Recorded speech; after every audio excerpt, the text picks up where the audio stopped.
Is life kicking your ass and breaking you down beyond imagination right now?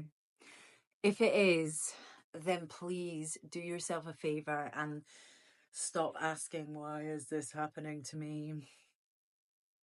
I know that we want answers. We want to know, what is it that we've got to do?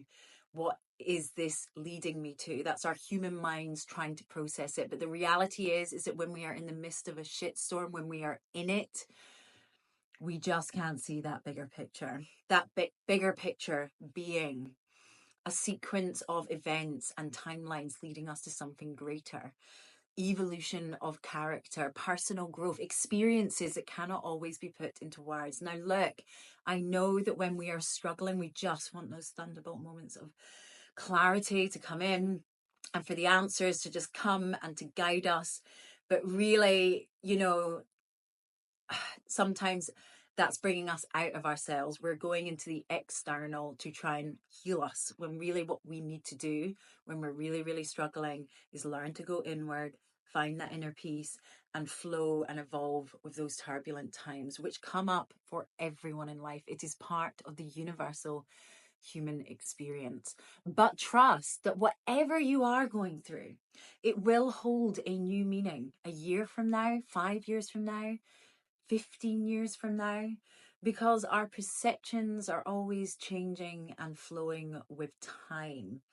And we don't really know where it's leading us. And I think sometimes, and I've certainly been bad for this in the past, when I've really had some difficult times, I've been kind of telling myself, well, there's a huge blessing coming and I really want to know what that blessing is. And actually that can kind of like create resistance, trip you up, and sometimes lead to disappointment, because again, we're fixating on the external to try and make us feel better.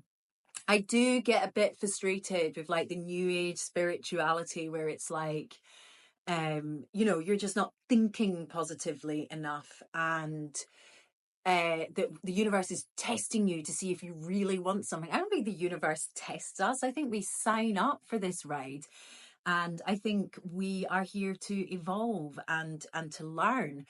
And I also don't think that, it's things are as two-dimensional as one thing goes away and then something nice and new comes in. Like you quite often hear, if you lose your car, it's because the universe is bringing in a lovely shiny new car for you. Okay, maybe, but what if you lose your car, then your job, and then your house too, and you're like, that's when your faith is really tested, right? Sometimes life can be very, very challenging.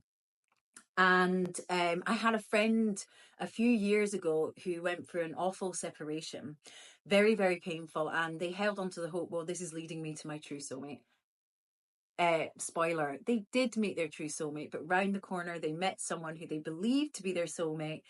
And then they got their heart broken. And I think that kind of expectation of, well, I was broken down so that I could have this one thing, made that journey harder for them, because it wasn't about the external, it wasn't about the soulmate, it was about they grew and developed as a person and really changed other parts of their lives that didn't involve a partner in a massive way.